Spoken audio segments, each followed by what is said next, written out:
pa ena izjava pred pogovora o arbitraži v zakulisju. Zdaj sem imel pogovore z visoko predstavnico za zunanjo politiko Evropske unije, gospod Mogherinijevo, ki se podpira, da je treba spoštovati mednarodno pravo, odločitve sodišč, arbitražne odločitve, ker je to tudi model za reševanje ostalih odprtih vprašanj, zlasti v nekdanji državi Jugoslavija. Tako da, kar se tiče arbitraže, bomo seveda skozi celoten Blejski strateški forum vodili te razprave in tudi upozarjali na to, da je nesprejemljivo, da članica Evropske unije ne spoštuje mednarodnega prava. Sem pa zelo zadovoljen, da imamo panel, ki govori o globalnem nuklearnem upravljanju. Ta panel smo vrstili lansko leto, ko mi je že vodja, to je gospod Zorbas, ki vodi agencijo za preprečevanje jedrskih orožij in poskusov, povedal, da obstaja resna nevarnost, da bo Severna Koreja razvijala to orožje in vidimo, da kako je danes ta tema pravzaprav zelo aktualna. Tako da mislim, da letošnji Blejski strateški forum dejansko bodo razprave tekle na temo nove realnosti in o tem, kam pravzaprav vodi prihodnost. Gospod Arjal, pomeni ta neformalni pritisk na Republiko Hrvaško po vašem mnenju kakšen učinek? Slej ko prej, mednarodno pravo smo države dolžni spoštovati, zlasti če Evropska unija temelji na mednarodnem pravu, na spoštovanju prava, si ne predstavljam, da ena od članic tega ne bi dojemala na takšen način. Slej ko prej bo prišel ta čas. Kaj bo s pogovori EU-Turčija glede na izjave gospe Merklove včeraj? Poglejte, jaz mislim, da je treba razumeti, da je Nemčija tudi v volilnem času in da je treba tudi te izjave razumeti v tem kontekstu. Jaz mislim, da Evropska unija potrebuje dialog s Turčijo. Videli smo, kaj prinaša dogovor EU in Turčija, kar se tiče zahodne balkanske migracijske poti. Res pa je, da Turčija mora pa tudi biti zavezana spoštovanju prava, človekovih pravic in tako dalje.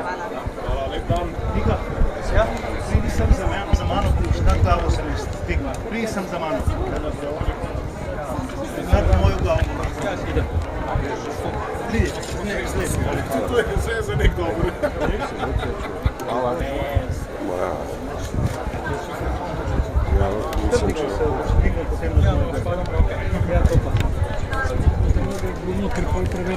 Poj na to stran.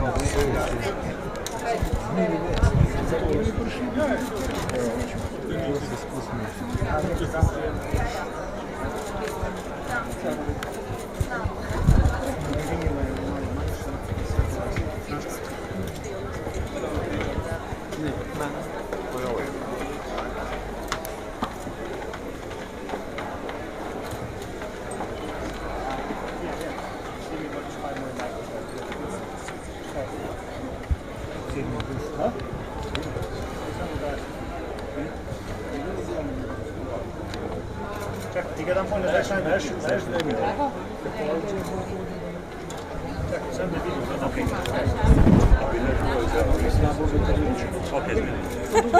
Danes se vidiš, da sem borim že odkrat sem tebe zapostavila.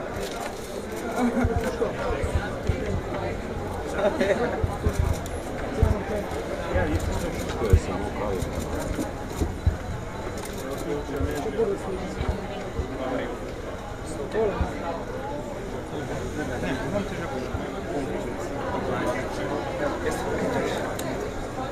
Moraš ne, amen.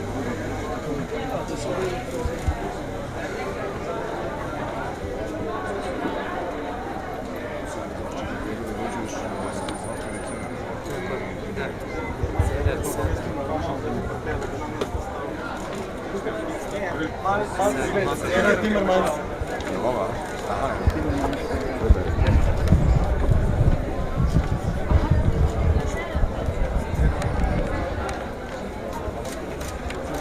Su ovo što pričaju?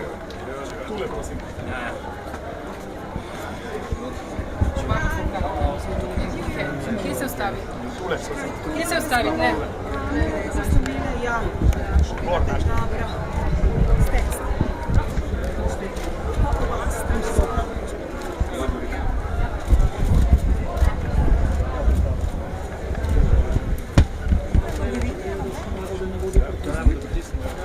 Mislim, da sreča.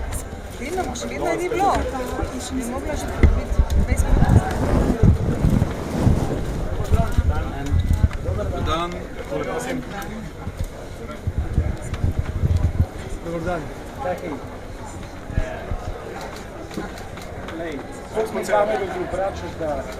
Kakšno je bilo delovno kosilo, kaj pravijo v Bruslju glede arbitraže, kako torej implementirati razsojeno?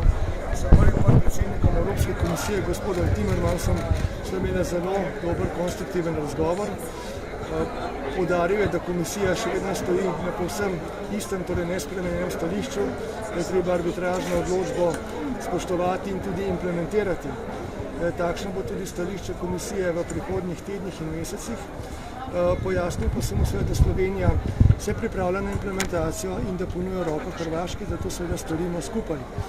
Povedal sem tudi, da sem nezadovoljen s nedavnimi reakcijami z hrvaške strani, ki ne obetajo veliko, pa vendar potrpežljivo verjamem, da lahko pridemo še do skupnega dogovora. Sem pa tudi zelo jasno povedal, da v primeru, če kmalu skupnega dogovora implementacije ne bo, bo Slovenija seveda ukrepala tako, kot lahko sama. Šli bomo seveda v implementacijo po predvidenih postopkih, predvsem pa v tem primeru pričakujemo od komisije, da bo Hrvaško najprej opozorila na to, da krši ne samo mednarodno, pač pa tudi evropsko pravo, če ne implementira odločbe in seveda potem bomo pričakovali ali celo sprožili nadaljne postopke, pravne postopke znotraj EU. Kateri so ti postopki? Izključitev Hrvaške, odvzem glasovalnih pravic, kaj? Ti postopki so znani in če bo prišlo do njih, seveda bomo takrat o njih govorili. Zdaj je zelo pomembno, da ohranimo neko konstruktivno ozračje, da skušamo v prihodnjih tednih ohraniti komunikacijo z Zagrebom in se pripraviti na srečanje, kjer bi lahko dosegli torej dogovor o implementaciji. Če pa za to ne bo pripravljenosti, pa seveda potem pridejo na vrsto, kot sem rekel, druga dejanja, na katera se pripravljamo. Naj še povem, da sem tudi komisijo ponovno seznanil z našim odločnim stališčem, da pričakujemo, da se bodo seveda notranje meje znotraj Schengena, torej nadzor na teh notranjih mejah začel umikati, ukinjati. Še posebej ni potrebe za nadzor na meji med Avstrijo in Slovenijo in to je tudi stališče komisije in zato pričakujem, da bomo v prihodnjih mesecih tudi tu naredili nek napredek. Toliko, hvala lepa. Mr. Timmermans, question from the European Commission. How do you suggest Slovenia and Croatia implement the arbitration process and the court's decision when one side clearly does not want to be involved? Well, it's clear for the European Commission that the arbitration was necessary and that all parties should stick to the result of the arbitration, and we hope that both countries will implement the award. That is the position of the Commission from the start. We believe it is important that countries, member states, resolve their border disputes, and years ago it was decided to do this through arbitration. There were some hiccups along the way, as you know very well, but these were solved. So now the European Commission counts on both parties to implement the award. So what if the Croatia does not comply? Croatia does not comply. How can you make the state? Are you considering? Well, we will insist with both parties that implementation of the award is the best possible outcome of this process. And by the way, let me just remind you that the parties at the beginning accepted arbitration as a way forward for this. And let me remind you that when we discussed enlargement of the European Union with Croatia, arbitration was one of the conditions set upon enlargement, and I think we now have an award, and the award merits to be implemented by both parties, and the Commission will insist on that. How do you see talks between European Union and Turkey developing, considering what Mrs. Merkel said yesterday? I have taken good note of what was said last night on television in Germany. I followed the debates. Mrs. Merkel said she would consult with her European colleagues, and we at the Commission will quietly await the result of that consultation. Thank you very much. Thank you.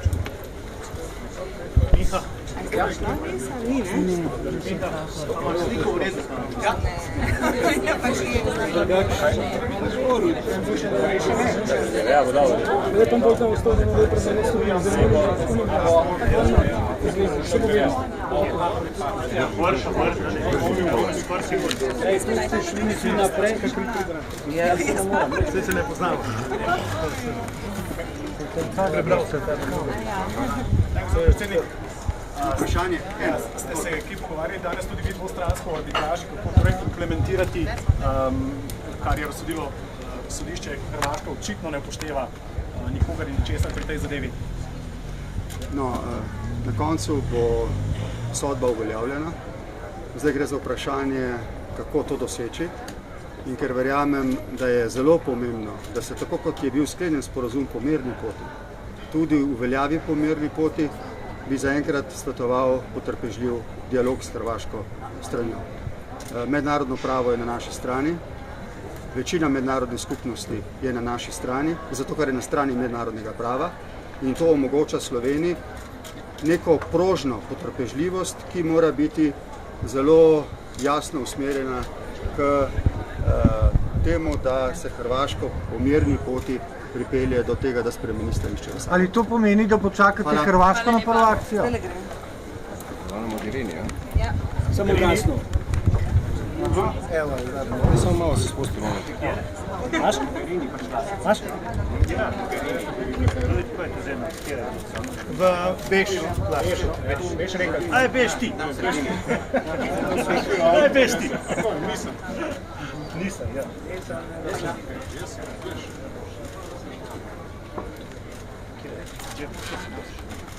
Mrs. Mogherini, how do you see talks between the European Union and Turkey developing, considering that... First of all, let me tell you that I'm very glad to be here in Slovenia, especially at the Bledu forum. This is the first official visit I paid to the country. I started with a good meeting with the foreign minister. I'm continuing with meetings with the president, with the prime minister, minister of defense, minister of interior, with the parliament tomorrow in Ljubljana. And it's also a great opportunity to be here at the forum in a moment where many of our important interlocutors are here. The Turkish foreign minister, but also all our friends from the Western Balkans. And this is probably the issue I've been discussing the most with our Slovenian interlocutors, how we can together make the entire region of the Western Balkans advance significantly on the way towards the European Union.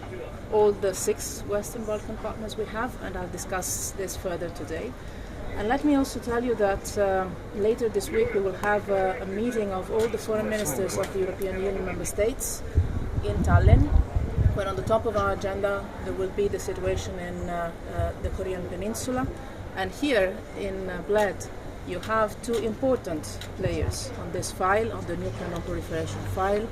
Amano, that is leading the IAEA, and Dr. Zerbo, that is leading the Comprehensive Nuclear Test Ban Treaty Organization, are here, both of them. I think a very strategic choice from those that have organized the forum. I will meet both Mr. Amano and Dr. Zerbo today to discuss how the European Union and the international organizations can help strengthening the non-proliferation nuclear agenda. You know, for us this is an essential part of our work. It's a crucial security matter, and I will address this issue as a core element of my address to the forum in a few hours. Madam Mogherini, what does an unsolved arbitration question between Slovenia and Croatia mean for the region? It's very important, I think, for 2 EU member states, for the European Union and for the region as such, that the ruling of the arbitration is respected and implemented fully, and I think the European Commission made it very clear. If it's not, what does it mean for the region? It's important to stick to the rules, implement the decisions taken, and show to the rest of the region that rules are to be respected. Should membership talks with Turkey continue or should they end? We are continuing to talk with Turkey. We had our last political dialogue just a month and a half ago in Brussels with my counterpart, the Foreign Minister Çavuşoğlu, and the EU Minister, Omer Çelik. Good talks. We're not always agreeing on everything. There are some issues, especially human rights, fundamental freedoms, the situation of journalists, that are taking our positions very much apart. But talks continue, first of all, because Turkey is a partner in the region on many different files, and secondly, because it's still a candidate country. So we will continue talks. It will be up to the internal discussion we will have, and most of all, the discussion we will have together with them to define the future of our relationship. Hvala lepa. Thank you very much. Thank you. Thank you. Nisem več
Ej, Aleksander, kabel, nekaj potegni kabel. Kabel. Ton, kabel. Ja, ne, kabel za ton, ja, kabel. Ton. Ja, kabel.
Prime Ministers, Ministers, ladies and gentlemen. Welcome to the 12th Bledu Strategic Forum. Welcome to the new reality. I remember a couple of months ago, I was asked to deliver a speech to a group of young people from, I think it was from Montenegro, who came to Slovenia on an Erasmus Plus program. At the beginning, I asked them to tell me their thoughts on why Slovenia is engaged. Why are we helping them to understand the European Union better, to understand why the EU norms, standards and values matter? At first they were quiet, and then one of the participants raised his hand and he said, "So that you will live better." I said that was quite a smart answer for a young person like him, but actually he got half of the answer right. The other half is that we are engaged so that also he is going to live better. This help me, help you story is, in my view, a perfect example on how globalized and highly digitalized world is challenging us to work together more closely, because everything is connected, everything is close, and everything is interlinked. Are we ready to take up this challenge? Are we ready to work together so that we all can live better and in peace? We live in a world where constant change is a new normality. We don't have to leave our houses to have access to a vast amount of information, some of it totally useless, which largely affects the way we perceive the world and how the world perceives us. We live in a world where one tweet can change the course of events, where one push on the wrong button can change the course of history. But, and this is important, we also live in the world which is full of new opportunities and solidarity. It's up to us to decide how are we going to adapt to this new reality, and how are we going to use new tools and instruments at our disposal to promote more sustainable and peaceful future. And this is what Bledu Strategic Forum this year is all about. To find some of the answers on how are we going to successfully adapt to the challenges which are in this new reality. Before I give the floor to our host, Foreign Minister of Slovenia, let me just say one more thing. You will notice that the forum's presence is growing and expanding. In order to make our discussions as inclusive as possible, we want to hear your thoughts, your questions, because the forum is actually about you and your participation. So please start sending the questions and your thoughts on Twitter using #BSF and on our mobile application. You can start now so that we will have enough answers or enough questions when the leaders panel is going to begin. And now, with this short introduction, let me now welcome our host, Slovenian Foreign Minister, Mr. Karel Javec, to deliver his welcoming address. Mr. Minister, the floor is yours.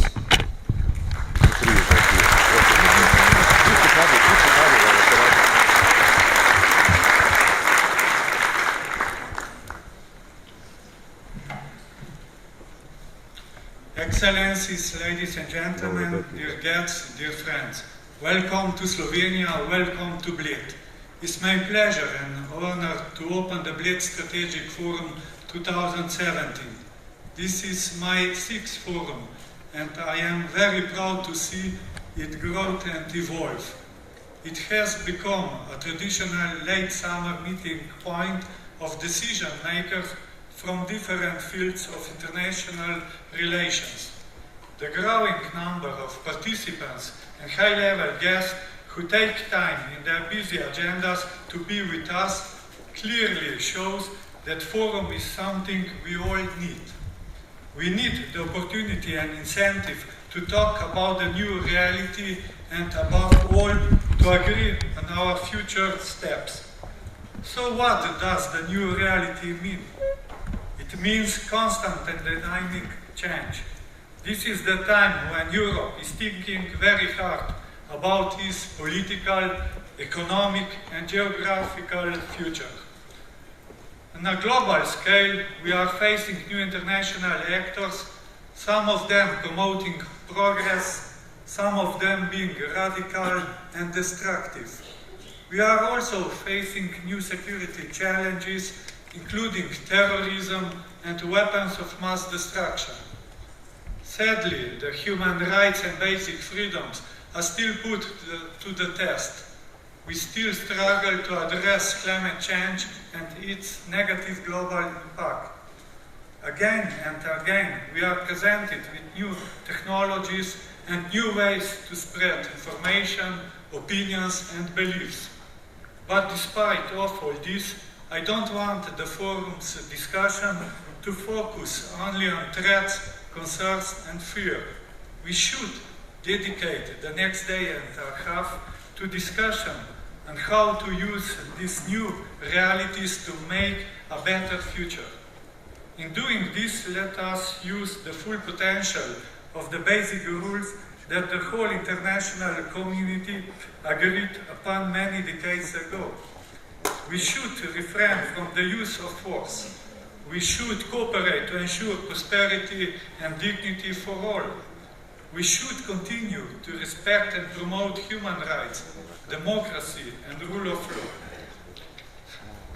Speaking of the rule of law, we must not neglect our commitments to the international law and its full enforcement and implementation. I regret that this is not always happening in many parts of the world.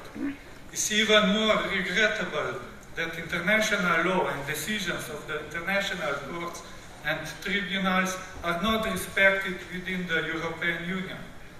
Ignoring the rule of law, including international law, is a contradiction with all basic principles and values of the European Union. A message that international law doesn't always need to be respected is a bad message for the European Union and for all candidate countries for membership in the Union. European Union member states must be an example of respecting the undertaken commitments. Ladies and gentlemen, before we listen to the next speaker and panelist, I would like to invite you to enjoy Bledu and the forum.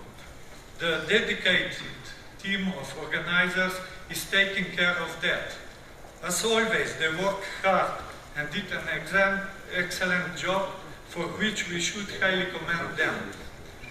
And of course, my sincere gratitude goes to our supporters and partners. Your continued partnership makes this forum possible and allows it to get bigger and better. I look forward to our future cooperation. I wish us all to have interesting debates, to enjoy each other's company, and to find the right answers. Thank you for your attention.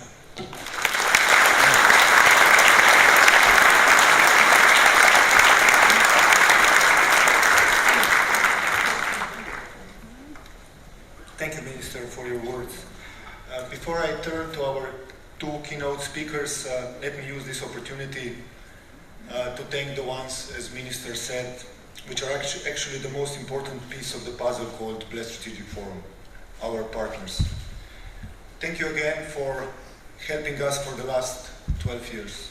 I hope you are as proud as we are with what we have achieved so far. In this context, allow me to especially thank our four strategic partners, Generali, Rico, Telecom, and Renault.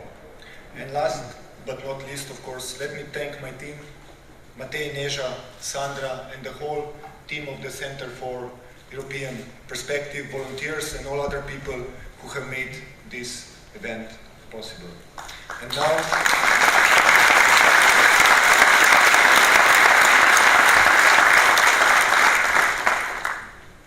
thank you very much. And now I would like to welcome to the floor our first keynote speaker, Prime Minister of the Republic of Slovenia, Dr. Miro Cerar. Please, Prime Minister.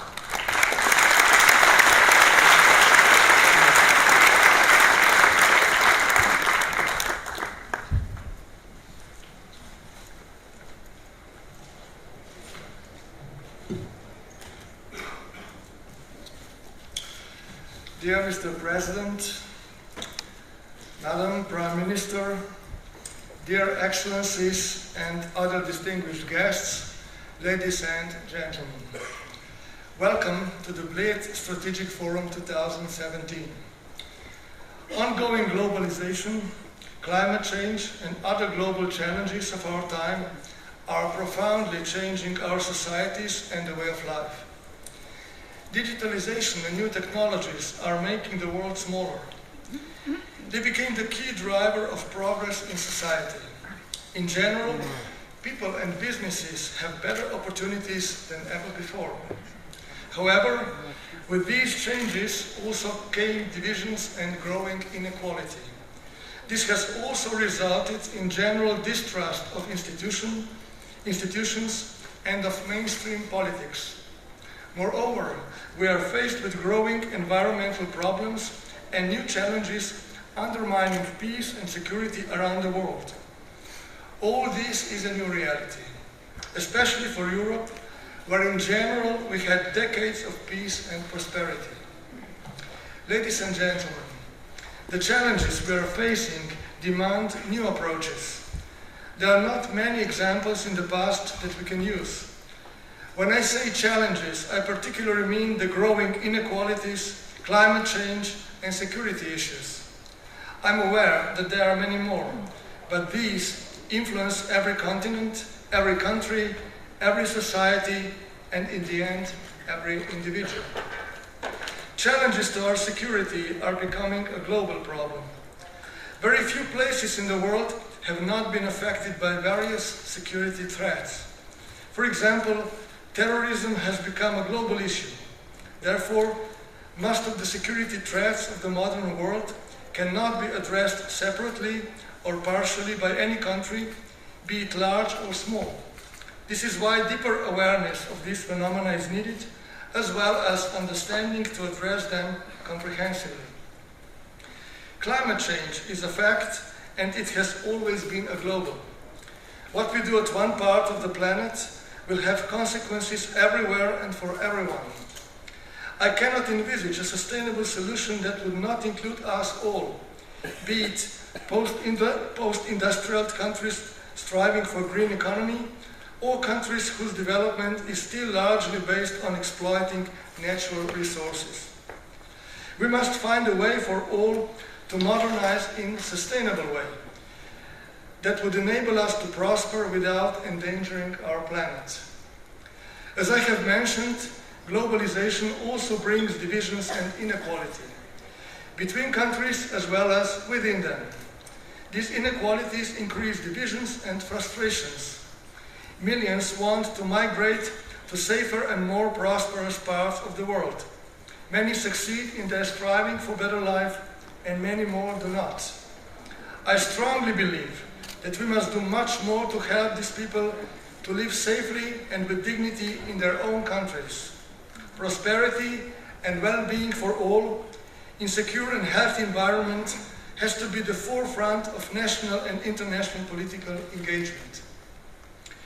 Ladies and gentlemen, dear guests, our continent is far from being immune from the challenges of our time. However, Europe must remain at the forefront when it comes to addressing the contemporary global challenges that I mentioned. To be able to do so, we must unite around our common values and decide what kind of future we want to live in. This crisis of last decade have revealed certain shortcomings of the European integration.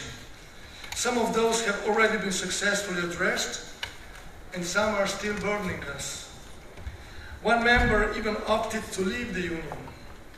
As a strong believer in the European integration, I can say that I regret this decision. Yet, I do respect the democratic will and hope the process will be resolved to the benefit of the people. Still, all these tests are making the European Union stronger, and we are adamant to move on. There is a strong commitment of my colleagues around the table of the European Council to adapt to the new environment and build the future of the Union together. Doing that, we always need to believe in the power of dialogue, and actively work on compromises. In doing so, our citizens need to be explained properly where we are going, why the changes are needed, and why compromises need to be made. However, there are areas where compromises cannot be made. Above all, democracy and respect for the rule of law, as it was mentioned before. As it seems that the question of the rule of law comes into question lately, we need to be aware that not respecting it gives the rise to distrust and thus undermines the endeavors for solving other topical issues. Moreover, it undermines the sole existence of democracy, as there cannot be democracy without respecting the legal rules and principles equally binding on us all. Thus, it undermines the European Union as such. Accordingly, Slovenia is determined to implement the arbitration award that defined the border on land and sea between Slovenia and Croatia. Our aim is to achieve this goal through dialogue with our neighbor. With the award, legally binding for both sides, the two countries would finally close an important chapter that is troubling relations between our countries for decades, and thus give a new impetus for enhancing cooperation in all fields. It would also give a very positive example for the Western Balkans how lasting solutions for such important issues can be achieved. Let me be very clear. As we talk about addressing the new reality, I do not see it without respecting the rule of law. So, if Croatia will not be sincerely willing to implement the award, my government will find a way to provide for its implementation, thus protecting the rule of law. Honorable guests, as far as the European Union is concerned, I find it most important that until spring we need concrete decisions and consequent actions to make the Union safer and more secure, migration and asylum policy more effective and solidary, development policy stronger, our economic and monetary union completed and thus more resilient, our internal market modernized and deepened, and the Union more sensitive to social questions. In other words, we need more integrated European Union built on the fundamental values and principles, a champion of the rule of law, capable of properly addressing the challenges of our time. Ladies and gentlemen, if we want to address those challenges effectively, we have to join forces, work together, act boldly and prudently. As great thinkers say, the future depends on what we do in the present. And I sincerely believe that this, the right actions today, is the only way to protect our planet and provide international security and well-being for the generations to come. I wish you lots of good ideas and pleasant stay in Slovenia. Thank you.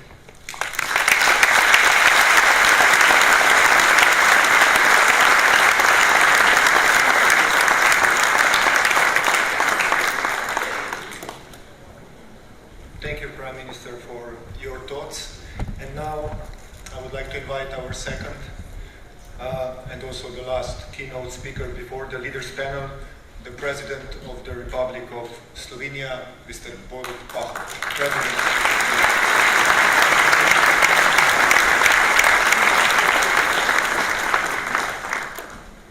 Thank you. Excellencies, ladies and gentlemen.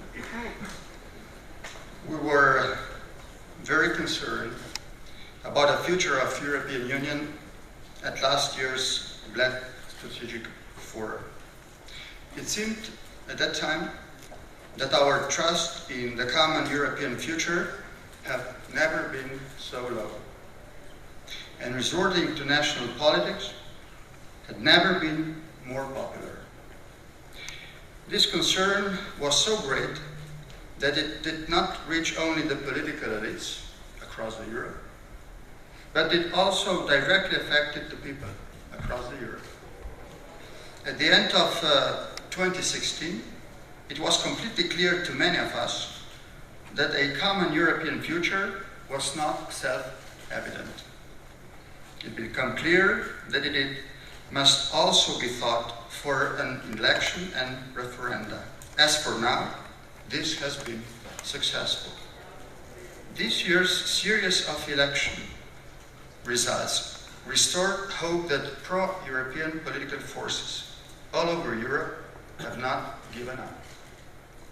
We are prepared to pledge our authority to join European values, the existence of the European Union, and further enhancing of its integration. I would like to express great satisfaction at such unraveling of events. However, I must emphasize immediately that we must not rely on these outcomes. We must practically and strategically consider and take measures regarding further steps to enhance the reputation and authority of and trust in the European Union. As you know, Excellencies, ladies and gentlemen, I am one of those who see the possibility for successful existence and development of the European Union in its improved integration. Once again, I do not speak about a melting pot in which national and other identities would be lost. On the contrary, we must particularly nurture our diversities. But it is clear that practical and institutional solutions must be put in place to take economic, technological, political, and finally, also security measures which are in accordance with a very high expectations of our people. This is a very complicated and long-term task, and I believe that we have to address it immediately. This encompasses a certain risk, but let me tell you, this is nonetheless a reasonable risk. Therefore, I express hope that the new joint French-German initiative, which will be, I hope, aimed at modernizing the European Union, will be launched after the German parliamentary election and the formation of the new government at the beginning of next year. I believe that this is in the interest of all member states of the European Union. I think that there is in our interest that the Union be strong on the outside and within, and is thus a successful strategic partner to the United States of America and the Russian Federation. When dealing with the most important issues of the world peace and security in a peaceful manner wherever possible. The transatlantic partnership has been and still is a foundation of European security. It is exceptionally important for its development as well. And so are better relations with Russia, which are vital for global and European security as well as welfare. Ladies and gentlemen, the European Union, which is internally integrated, successful, and respected by its own citizens, is possibly only when European and international laws are respected, as Prime Minister said, as Foreign Minister said before me. Europe is supposed to be a paragon of the rule of law, based on respect and implementation of obligations adopted at the international level. It is based on the observance of rulings of international and European courts and arbitral tribunals. The rule of law is equally as important in the European context as it is in our national frameworks. I mention this due to the difficulties in enforcing the decision of the tribunal regarding the border between our country and neighboring Croatia. It is in the interest of the European Union that the tribunal's decision be respected and that the agreed obligations are met. Slovenia and Croatia have resolved the dispute peacefully. It's been very difficult. It's been very difficult 8 years ago. And probably it's going to be very difficult also now. But with certain confidence and certain courage, political courage, could be implemented. I think that has been possible only in a dialogue with Croatia, and I think also now will be possible only in a dialogue with Croatia. But make no mistake, the agreement has been reached. 2 parliaments have ratified it. Now it is international treaty, and it represents an honest solution to a very, very sensitive dispute between 2 countries. We have excellent opportunity to, implement it, the final decision, and get on with other difficult issues ahead of us together. Slovenia and Croatia are now both in the European Union. This is very important. That enables to find a way to enforce the decision of the arbitral tribunal, appropriate arrangements of the living conditions of people on either side of the border is now much more easier due to the membership of both countries in the European Union. With this, the significance of the common European future for resolving important issues within the European Union would be reaffirmed. Let me finish by saying, if faith in the future of the European Union prevails, not just between Slovenia and Croatia, but all over the Europe, cases such as the issue between Slovenia and Croatia, important one, not just for bilateral relations between 2 countries, but also, as Prime Minister said, for the whole Western Balkans, and nevertheless for the South Europe. Then I think will be resolved in a spirit of common goals.